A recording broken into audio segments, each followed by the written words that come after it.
Can everyone hear me, guys?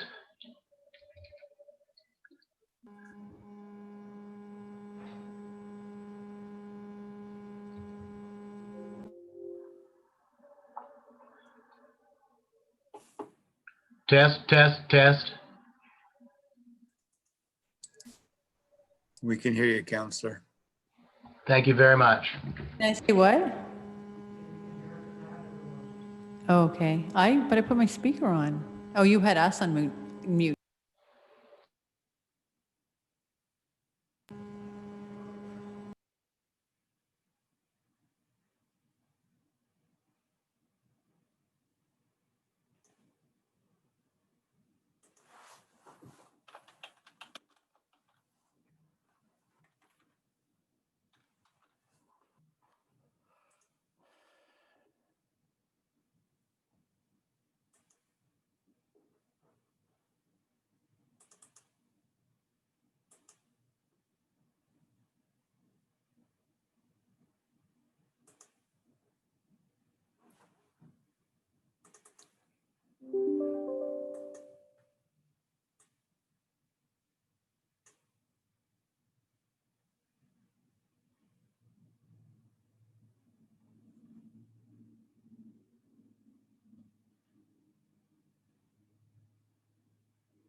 Calling this meeting to order. City Clerk. Thank you, Deputy Worship. The purpose of the special meeting this evening is to consider an exemption to bylaw S13, a bylaw respecting disturbance by noise as it relates to work to occur at 199 Queen Street, Fredericton, New Brunswick. You might just want to ask if anyone has a conflict of interest on this matter. I was planning to do just that. Any conflict of interest? Your I Worship. do. I have to excuse myself. Please do. Okay, exemption to bylaw S13, a bylaw respecting disturbances by noise. Councillor McDermott? Want to read that?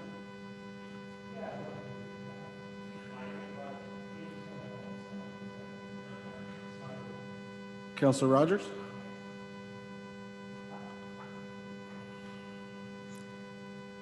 I think I'm on, yes. Be it resolved, the Council of the City of Fredericton hereby grants an exemption to bylaw number S-13, a bylaw respecting disturbance by noise, section 1.03F, to permit the developer of 199 Queen Street, their officers, agents, contractors, servants, employees, workers, and all other persons acting under its authority or with its permission to carry out concrete work required for the construction of a new building at 199 Queen Street, from 9:00 p.m. Wednesday, October 7th, 2020 to 6:00 a.m. Friday, October 9th, 2020. The consultant has also requested a backup date between the hours of 9:00 p.m. Friday, October 9th, 2020 to 6:00 a.m. Sunday, October 10th, 2020. Thank you, Councillor Rogers. Seconded by Councillor McDermott. On the question? All those in favor? Opposed? Carried. That concludes our meeting. Adjourned.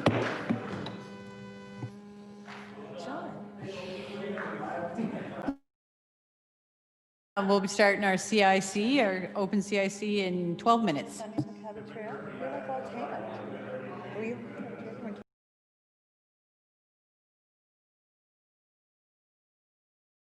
Mayor Hicks, can you just do adjourn, just do motion, just, yeah. Sounds like some already did. Yeah. Motion to adjourn, moved by Councilor Grandy, seconded by Early for Councilor colors. Chase. Was it too early for colors? On the question?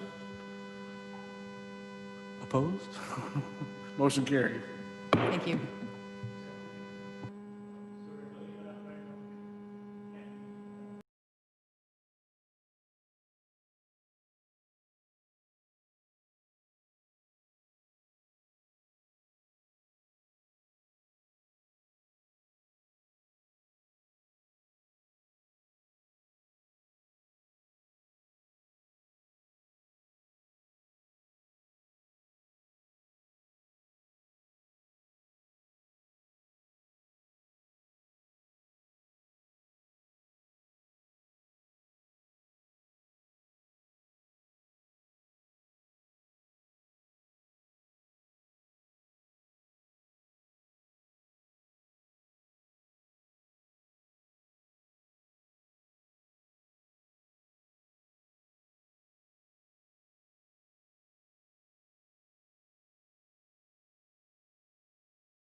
Ladies and gentlemen, we'll call the meeting to order, the Council Committee meeting of October 5th. Before we proceed, does anybody have a conflict of interest on any of the agenda items tonight? Hearing none, we'll proceed. So first item is we have a presentation from Black Lives Matter Fredericton, and the organizers, some of the key organizers of the Black Lives Fredericton Matters, about a month or so ago, met with Chief Brown and CAO Chris McPherson and myself to have a discussion and go over some of the issues that they wanted to bring forward. But we thought it was very relevant that we let them come to council, CIC, and speak and make a presentation. So tonight we have, I don't know if you're the chairman, Hassoni, but one of the key organizers of Black Lives Matter Fredericton, Hassoni Raymond, is going to present to us, and the podium is yours.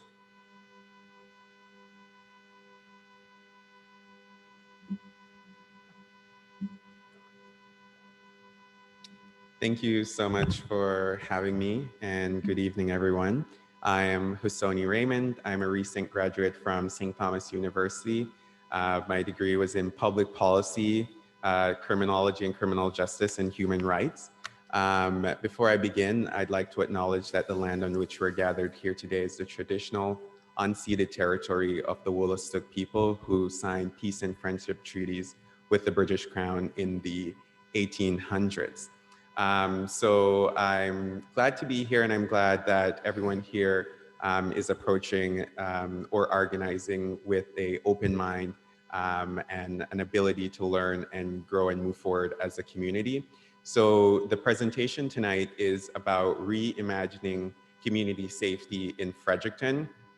And at the end, I'll be making a recommendation for the major next steps in order to know that the voices of our citizens are being heard, and we are taking progressive steps to address anti-Black racism within our community, but also other social issues. So today I will be talking about reimagining community safety and the term defunding the police, which I know kind of sounds scary, but the point of it is we believe that police currently have too much responsibility. I'll share a story with you that just happened last night. I was walking downtown going to a restaurant, and I saw a homeless person on the street, and I stopped and I said, "Is there something I could help you with, something I could buy, or you in need of anything that I could assist?" And he looked at me, and the first thing he said was, "A roof over my head." And unfortunately, I could not provide a roof for him, but that just spoke to the need for us as a community to be more collectivist and less focused on our individual needs, but focusing on the needs of our community and the people that don't have access to basic needs. And that's what this presentation about. And I'd also like to clarify that this is not just about Black Lives Matter Fredericton or the Black population here. When we talk about reimagining community safety, and when we talk about liberation, we're not just talking about Black liberation, and our advocacy is not just for the Black community, it's for our collective liberation and our collective interest. What I'm talking about here today would not only benefit Black individuals here, but it will benefit people like the guy that I met on the street that did not have a roof over his head. It will benefit people with substance abuse issues, people with mental health issues, and our community in general. So this is a fight for everyone in our community. So my first slide talks about police having too much responsibility. And if I could have someone give me a time countdown, that would be great, because I can talk forever. So I'll give you a 2-minute warning. Okay, great, thank you.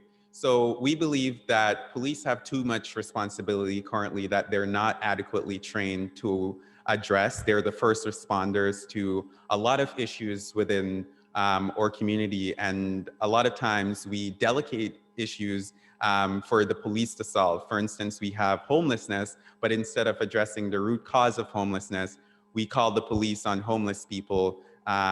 Instead of addressing substance abuse issues within our community, we call the police on them to further criminalize them. And it's a criminalization of poverty, it's a criminalization of mental health issues, and we shouldn't criminalize, but we should support people as a community. So police are called for on the homeless, people with mental health issues, people with substance abuse issues, and also having the mandate of crime control. So that's a lot of things to expect from one group of people.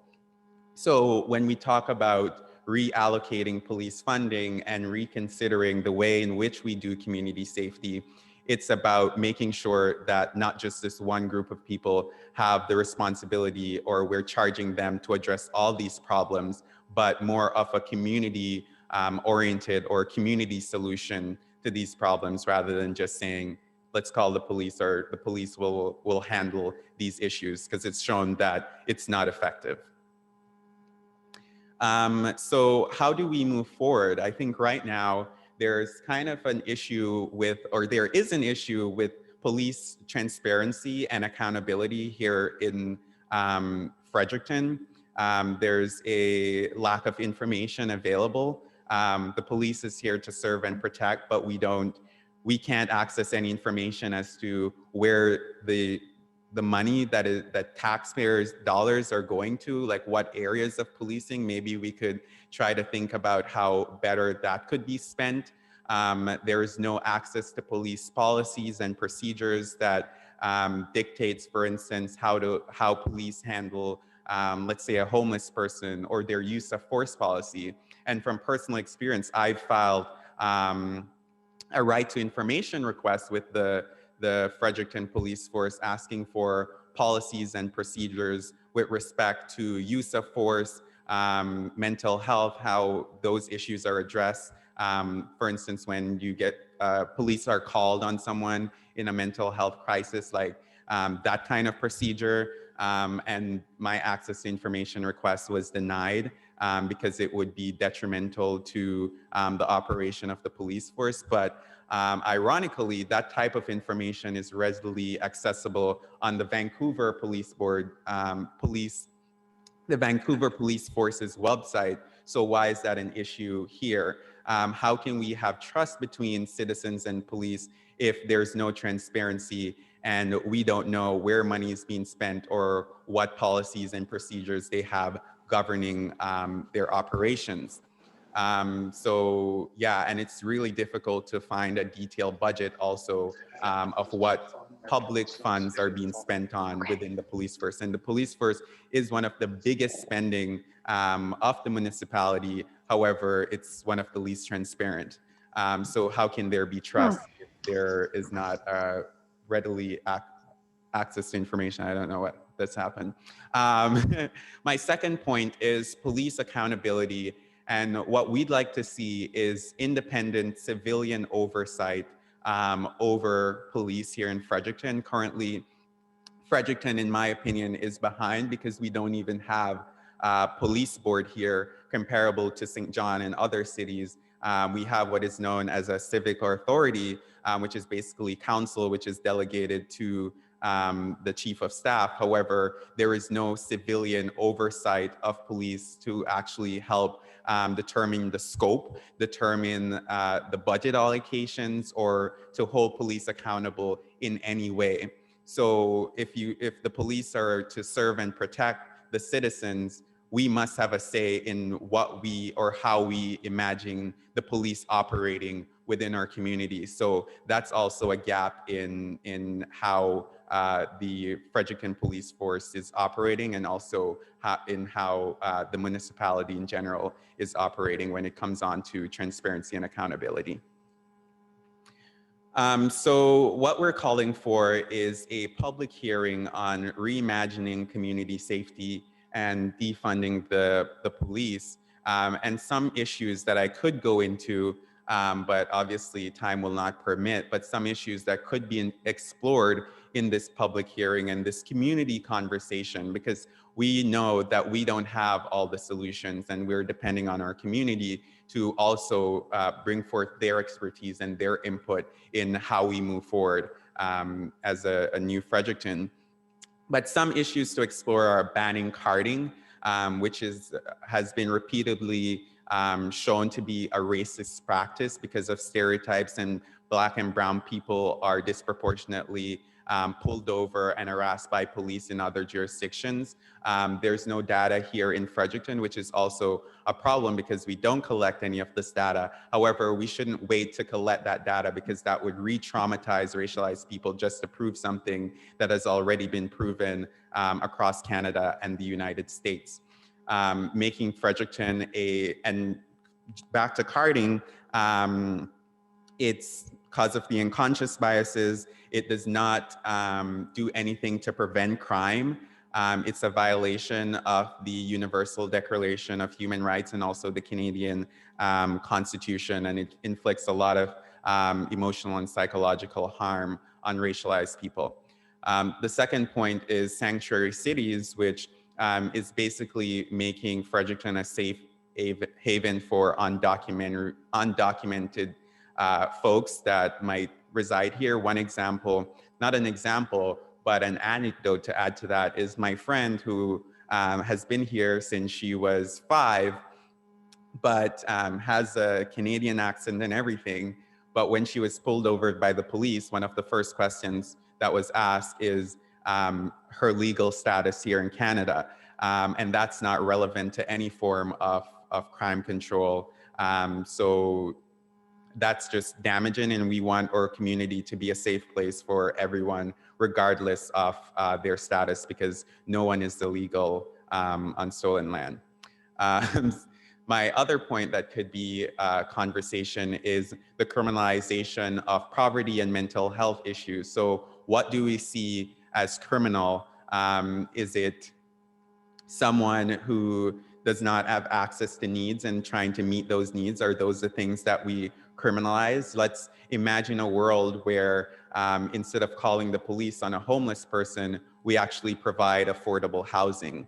Instead of calling the police on someone with substance abuse issues, we actually have supports for those people so they can overcome whatever barriers they're facing and contribute to our communities.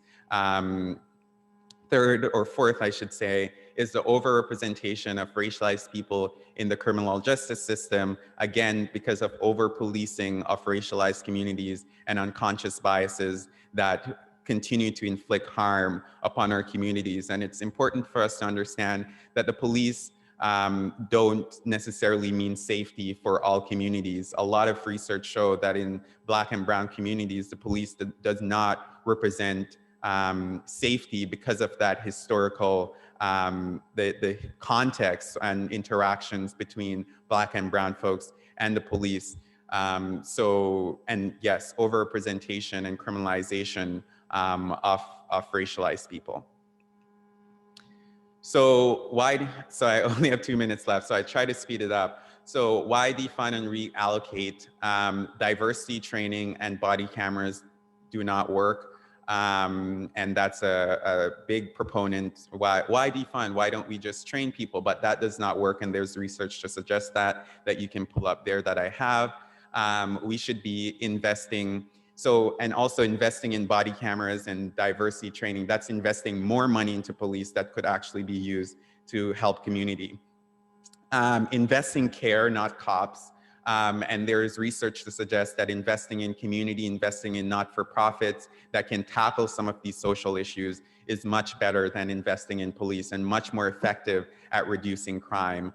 Because police are more of a reactive form of crime control. You call the police once something is already done, but we should be investing in making sure that these incidences don't happen in the first place. And then just addressing the jurisdictional issues as to whether or not the municipal government can invest in social services. And in my opinion, that's just an issue of what the priority is. Moncton, who is a neighbor, I guess, they are investing in affordable housing despite this facade that municipalities cannot invest in any form of social services. So I think it's a question of priority and what this council and our community are willing to invest our resources in.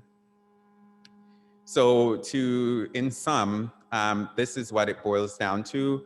I know that I don't have all the answers. I didn't have enough time to go into all the things that we'd like to say, but I think it shouldn't be up to me. It shouldn't be up to Black Lives Matter Fredericton, and it shouldn't just solely be up to all of us in this room. It's supposed to be up to our community, and that's how democracy works. So our proposal is be it resolved that the Fredericton City Council commission a public hearing on defunding the police and community safety consistent with other jurisdictions such as Toronto and Edmonton. And that concludes my presentation. And I do have some citations just to support some of the things that I mentioned, and I'd be happy to follow up with any one of you to talk about these issues further.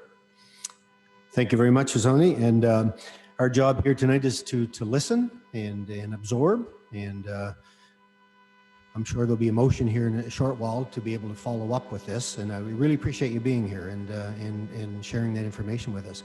I know Councillor McDermott, you would like to say a few words? Councillor Yes, thank you. Thank you very much, Hussaini, for your presentation. 20, 25 minutes may have been better. Right? That's not a critique, it's an observation to get into some of the details. But I think that you I think you provide a fairly good overview and not just a rough sketch, I think a relatively detailed sketch of some of the issues facing the community right now, especially when it comes to people of color. And your recommendation, look, I'm not going to make a motion for the recommendation. I think the recommendation is a really good starting point. And I would be happy to make a recommendation that this go back to staff to come forward with a report based on that recommendation, as well as some of the issues that were brought up in your presentation. That will give both council time to think about what you've presented to us as individuals. It will give staff some time to really dig down into some of those jurisdictional issues, whether it's about the relationship between the municipality and the province, but also what other municipalities are doing in terms of this, as you've cited the example in Toronto and Edmonton. And by doing that, it comes back to council and I guess in a more fleshed out and better termed, I don't mean better, not that your terms are not good enough, but that it provides some context and some evidence and some research goes into it to take it to the next step. So I would like to make that recommendation that it go to staff for a staff report based on the recommendation and in context of what the Black Lives Matter Fredericton Certainly. That'd be presentation was. seconded by Councillor Rogers.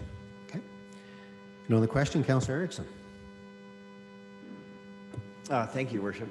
And thank you, Hussaini, for coming in and presenting to us, and for all those who are putting time and effort towards the Black Lives Matter movement chapter and Fredericton. I want two things. And I'll say please. First, City Clerk, if you could distribute the citations that were part of his report, that would be excellent. And I also want to live in the community you described in the absence of all these things. So I'm going to be very happily voting for this staff report. And I see this as the beginning of a process that I think we should all consider a very valuable expenditure of our time and energy. Thank you. Councillor Chase. Thanks, Your Worship, and thank you very much for a very thoughtful presentation. And so I too would like to see a report that takes examines the range of issues that were presented tonight, and gives a fair and balanced report back to council. Thank you. Thank you. Councillor McGarity. Thank you, Your Worship. Perfect timing, great report. It's good to see an alumni from St. Thomas involved in that. It's always good. But, the way I look at it is the city might have to take some steps, and it has to be well documented and a lot of thought go into it. But I mean, as a government, as a local government, we can only do so much. So what I'm trying to get at is the big one is the community itself. So people really don't want local government, provincial government interfering too much in how they do things. So I think we have to get it into the community, and that's the big job. And the community has to be more inclusive for the community itself. So that's the next big step. So it's the community that'll drive this. So I think if we can get there and start that, it'll be a beginning. It'll never be an ending thing. So it's something that we have to get in the community and get people to be more inclusive of everybody in the city. So, good. Thank you. Good. Well, thank you, Hussaini, and thanks for the Councillor Rogers. Apologize. No, that's okay, Your Worship. I think you saw I did want to second the motion, but I also did Yeah. to speak, so thank you. And thank you so much, Sony, for being with us today. I too really appreciated your sensitivity in the discussion and acknowledging that it is a large problem, and a lot of these challenges that we're seeing in the community we have put into the hands of our police department, and whereas there has to be a collective response, and I think in order for us to do that, the point that you make about having a very clear idea of where we stand now, having the reporting that's required so that we can make those decisions, I think that it was very thoughtful of you to acknowledge that, and I think that as the civic authority, it's our responsibility to ensure we have that reporting so that we can work with the community to make those decisions. So I'd like to thank you for the way that you approached it, approached the topic and brought it to us, and most of all, how you and others in the community are educating us. And I think it's all of us are giving much more thought to many of these things that we should have been giving thought to all along. So I'd like to thank you for your role in that. And I do think that as a city council, we're being increasingly challenged to be thinking of the community. We often think of the Big C city and our actions as the Big C city because it's quite overwhelming, the responsibilities that the Big C city has and the things that we need to take care of. But we're making decisions that sort of have these unintentional consequences. And so I think maybe the Big C city needs to start thinking more about the Big C community. So anyways, thank you. I'm very much looking forward to seeing the staff report. And one thing that we didn't discuss was timing on that, but I'm hoping, I know how terribly our staff is hard worked, but it would be helpful to have this report so that we can make some of these decisions with budget so that we can align some of the information with budget. And I don't know if that's possible given the timing of our budget this year, but it would be helpful. Is that something that's within the realm of possibility, or is it premature for me to ask that? I do think it might be a little premature. This will not be delayed any, but at this moment with the budget being stepped up and all the other issues that our city facing, I don't want to commit to a date right now, but what I can ask as the CAO is to come back to us to the next CIC with a date that they can come back to us. There has to be a date on this, and it's not out in the future, long in the future. But unless Chris, you're prepared to give us a date, I shouldn't speak for you. No, I liked your answer better. Just give us a little bit of time to get together with senior staff, and hopefully I'll give you a better feel at next meeting. So certainly we wouldn't want to be delaying this. Thank you. Yep. Thanks, Chris. So, Hasoni? Awesome. I'd just like to make a final comment, but thank you so much, Kate, for bringing up that important issue of timeliness, and that was something that I would have commented on because time is of the essence, and the lives of people are at stake, and this could actually really impact the lived experiences of a lot of people within our community. So I think that we should take that into consideration with this timeline. And I also appreciate the thought about the importance of involving community.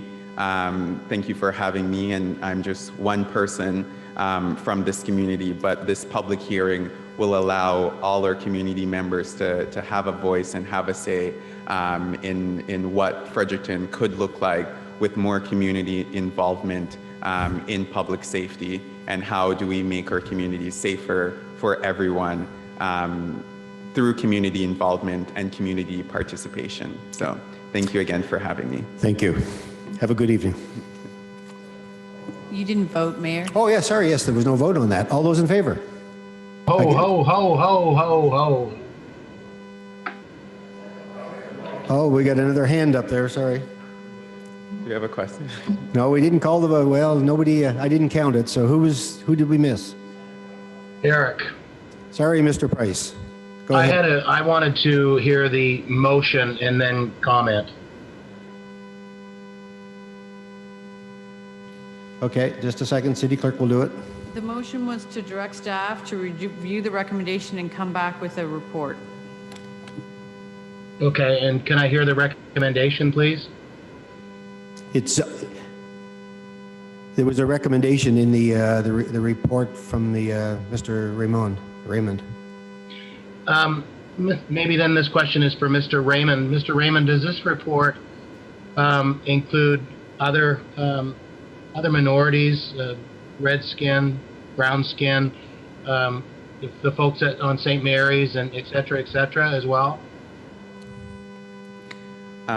So I won't say I'm speaking for any other minority community, but I do believe that this recommendation will be beneficial for all the people who reside here in Fredericton. But we are working, or we have spoken to some elders, some Indigenous elders within our community around the topic of reimagining community safety and defunding the police. And based on my understanding at this point in time, they are supportive of this. But this motion is solely coming from Black Lives Matter Fredericton. However, it's with the intention that by having a public hearing, it will provide the opportunity for other community members from other marginalized backgrounds to talk about and express their concerns around what community safety could look like in Fredericton. Councillor Price? Thank you very much. Okay. Councillor Keenan? Yeah, thanks. I'd just like to maybe clarify that motion. That wasn't the motion I heard Councillor McDermott make. And if your motion talked more about the issues that were identified in the presentation, that would include the recommendation, but more about the issues that were identified, not solely on the recommendation that was presented in the report. So I'd like the motion to reflect that. Okay, maybe someone can draft up a written motion. This is always the problem we get into, motion for staff report, getting clarification. So maybe if we could get a written motion. We can do that, but Councillor McDermott, just identify verbally one more time. We'll put it down in writing. We can record it, so. Yeah, so really it would be taking the recommendation presented this evening by BLM Fredericton, taking it back to staff to study within the context of the issues that were raised throughout the presentation. So it's not just about those two items about defunding the police and improving community safety is within the context of the other points that were being brought there. So it's not just about those two things. Does that help? Do you want me to write something? I'll write something. Yeah, no, it's just that sometimes when we give motions, we talk for a long time. It's hard to distinguish where the motion is and when the commentary is. Is that helpful? Yeah. Okay. If that's what staff. I think that's the consensus. That's what was being discussed. Okay, we'll craft the final wording just to. Okay. Just to clarify that the point was to have the community hearing. So that's the major recommendations. Yep. Okay. The other things that were mentioned were just conversations that could be had during a public hearing. Good. Thank you. Thank you so much. Item 1.2. Still gonna take the vote. Yeah, we need to vote. We still haven't voted. Okay, thank you. All those in favor? All those against? The motion is carried. Thank you. 1.2, CAMA Service Agreement. Admin report by Chris McPherson. Thank you, Worship. Seeking authorization approval of extending an agreement we currently have with Canadian Association of Municipal Administrators in the City of Fredericton. We've had a long-standing relationship with CAMA, actually going back to 2005, and even before that with the CAO, John Robinson, is when it started. We currently provide some administrative assistance and office space to CAMA under an agreement that was approved by Council in 2015. Seeking a new 5-year agreement with a option for an extension for 5 years. CAMA, for those that don't know, is an organization of about 650 city managers from across the country. It's basically a parallel organization that FCM would be to local government elected officials. And so they do get some services from the city, and they pay for that assistance. Just as a bit of background, this council would recall in 2018, CAMA actually had its national conference here in Fredericton. It was very well attended. And the other benefit of having the national office in your community is that they take advantage of local consultants and businesses that they hire to provide support as well. So the current agreement expires on November 30th, 2020. So the recommendation is that, and the CAMA board has asked if the city would be interested in continuing that relationship. The difference in this current or this extension from the previous one, there's less support required. They're mostly looking for IT support, and IT's provided them with the cost that you see there, the $3,100, and other work that they get done in terms of website maintenance is charged at a separate price by the Corporate Services Department of the City of Fredericton. So, so the recommendation is there to continue with it, and I'll certainly take any questions, Councilman. So it'd be moved by Councilor Mullane, second by Councilor Chase. Any questions for the CAO? Any hands up remotely? No? Okay. All those in favor of the motion? Those against? The motion is carried. That would be the end of our open session.